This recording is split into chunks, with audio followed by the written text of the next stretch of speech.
नमस्कार, आप देख रहे हैं धा न्यूज और मैं हूं अभिषेक मिश्रा। देखिए, मेरे पीछे एक पोस्टर है और ये पोस्टर जेडीयू दफ्तर के बाहर लगा हुआ है। जाहिर है हम जनता दल यूनाइटेड के दफ्तर के बाहर खड़े हैं। इस वक्त होली समाप्त हो चुकी है, होली का त्योहार समाप्त हुआ है और बहुत सौहार्दपूर्ण तरीके से समाप्त हुआ है। और होली के त्योहार के बाद बिहार की राजनीति में वो खेल होने की उम्मीद बढ़ गई है जिसका इंतजार खासकर जेडीयू के नेता कार्यकर्ता तो कर ही रहे हैं, बिहार भी कर रहा है। वो खेल होगा या नहीं होगा, लेकिन खेल होगा। एक बड़ा घटनाक्रम अगले कुछ घंटों में बिहार की राजनीति से जुड़ा हुआ सामने आ सकता है और जब वो खेल हो जाएगा तो फिर हलचल एनडीए के अंदर भी होगी और हलचल जनता दल यूनाइटेड के अंदर भी होगा। मेरे पीछे एक पोस्टर है और ये पोस्टर होली की शुभकामनाओं को लेकर लगाया गया है जनता दल यूनाइटेड के कार्यकर्ताओं की तरफ से, नेताओं की तरफ से। और इस पोस्टर में नीतीश कुमार की तस्वीर बहुत आम है। बिहार के मुख्यमंत्री भी हैं और जेडीयू के राष्ट्रीय अध्यक्ष भी हैं और बाकी तस्वीरें भी आम हैं। ललन सिंह, विजय चौधरी, गुलाम रसूल बलियाबी, सुनील कुमार, वशिष्ठ नारायण सिंह, श्याम रजक, अशोक चौधरी, संजय झा, ये सारी तस्वीरें आम हैं। इन तस्वीरों में कहीं कोई हैरानी वाली बात नहीं है, लेकिन एक तस्वीर बहुत खास है। इंजीनियर निशांत कुमार, नीतीश कुमार के बेटे हैं इंजीनियर निशांत कुमार, और उनकी तस्वीर भी इस पोस्टर में लगी हुई है और दूसरी दूसरी तरफ भी लगी हुई है और निशांत कुमार को लेकर कई दूसरे पोस्टर भी लगे हुए हैं जेडीयू दफ्तर के बाहर। और ये इस बात का पुख्ता प्रमाण है या इस बात का पुख्ता संकेत है कि निशांत राजनीति में आ रहे हैं। जेडीयू में उनकी लॉन्चिंग हो रही है, जेडीयू में उनकी ज्वाइनिंग हो रही है। लेकिन मामला सिर्फ इन पोस्टरों तक नहीं है। अब आपकी स्क्रीन पर एक तस्वीर है। इस तस्वीर में नीतीश कुमार के दो सबसे खास लोग, एक विजय चौधरी और दूसरी तरफ संजय झा, और बीच में निशांत कुमार हैं। ये तस्वीर बिहार के मुख्यमंत्री निवास की है, एक अने मार्ग के अंदर की तस्वीर है।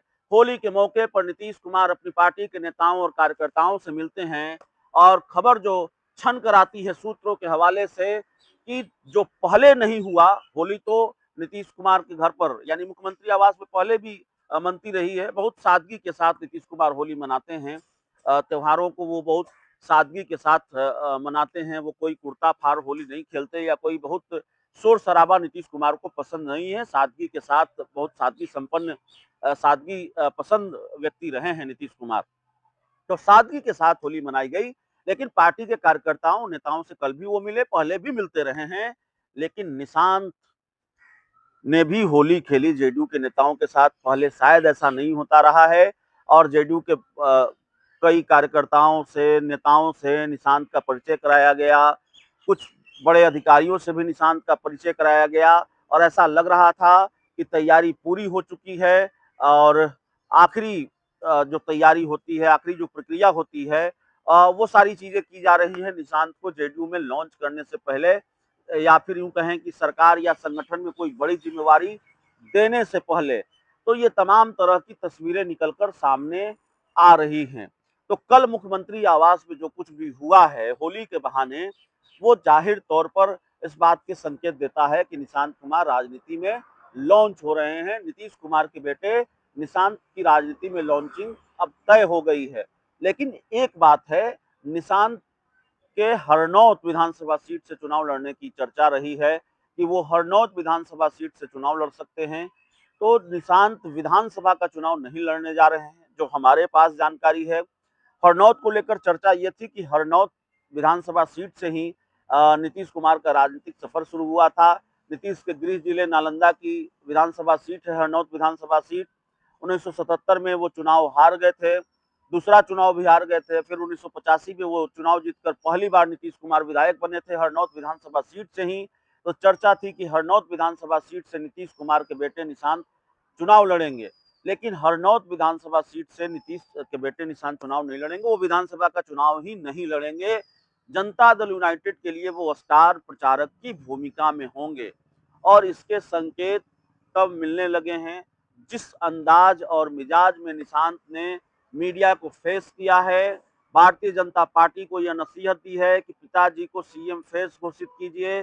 जिस अंदाज और मिजाज में कार्यकर्ताओं के लिए उन्होंने निर्देश जारी किया कि जाइए पिताजी के काम को जन जन तक पहुंचाइए, जिस अंदाज मिजाज में उन्होंने कहा कि पिछली बार कुछ सीटें कम रह गई थी, इस बार ज्यादा सीटें चाहिए, और जिस अंदाज और मिजाज में उन्होंने नीतीश कुमार के लिए वोट देने की अपील की लोगों से, बिहार के वोटरों से, तो जाहिर तौर पर यह सब कुछ दिख रहा था कि निशांत राजनीति में आ रहे हैं, उनकी लॉन्चिंग हो रही है और ये सारी भूमिकाएं तैयार हो रही है, क्योंकि निशांत ने हमेशा मीडिया को फेस करने से परहेज किया, राजनीतिक बयान देने से परहेज किया, बहुत सिंपल, बहुत सादा जीवन, उच्च विचार वाली स्थिति उनकी रही है, बहुत सादगी संपन्न व्यक्ति हैं और कहीं से भी अ, उनको उनको देखकर ये नहीं लगता, उनसे मिलकर ये नहीं लगता, मैं तो मिला नहीं हूँ कभी, लेकिन लोग बताते हैं और जो देखकर समझ में आती है बात, कहीं से भी ये नहीं लगता कि वो मुख्यमंत्री के बेटे हैं, कोई अहंकार नहीं, कोई घमंड नहीं, और इसीलिए जेडीयू के कार्यकर्ता भी उनको पसंद करते हैं, नेता भी उनको पसंद करते हैं और जेडीयू के नेताओं को लगता है कि संगठन में निशांत के स्वभाव की वजह से, व्यवहार की वजह से संगठन में निशांत की स्वीकार्यता ज्यादा होगी और जेडीयू इस बात को भी प्रमोट करती रही है लगातार कि निशांत पढ़े लिखे हैं, इंजीनियर हैं और उनकी उपलब्धियां जो रही हैं या उनकी जो पढ़ाई लिखाई में जो उपलब्धियां रही हैं वो जेडीयू लगातार बताती रही है। तो कल मुख्यमंत्री आवास में होली के बहाने निशांत की राजनीति में एंट्री पर फाइनल मुहर लग गई है।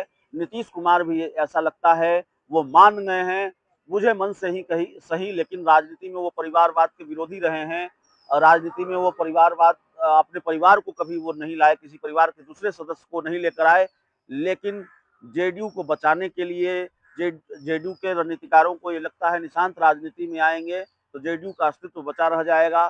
तो बुझे मन से ही सही नीतीश कुमार शायद मान गए हैं और नीतीश कुमार पर दबाव सिर्फ जेडीयू के नेताओं का नहीं था कि निशांत को राजनीति में लेकर आइए, बल्कि सूत्र बताते हैं कि करीबी रिश्तेदार, नीतीश के करीबी रिश्तेदार जिनकी बात नीतीश कुमार मानते हैं या जिनकी बात नीतीश कुमार मानते ही हैं, उनका दबाव भी नीतीश कुमार पर रहा है कि निशांत को राजनीति में लाना होगा, निशांत कुमार राजनीति में आएंगे तो जाहिर है जेडीयू का अस्तित्व बचेगा, पार्टी की सेहत अच्छी होगी, पार्टी की सेहत दुरुस्त होगी, वरना 2025 के विधानसभा चुनाव के बाद खेल करने के लिए भारतीय जनता पार्टी तैयार बैठी है। अगर सीटें ठीक ठाक आ गई, स्ट्राइक रेट ठीक ठाक रहा, तब तो ठीक है, लेकिन स्ट्राइक रेट अगर ठीक ठाक नहीं रहा तो जाहिर तौर पर खेल भारतीय जनता पार्टी करेगी, खतरा जेडीयू पर बढ़ जाएगा, जेडीयू के अस्तित्व पर भयंकर संकट होगा। बहुत बहुत धन्यवाद।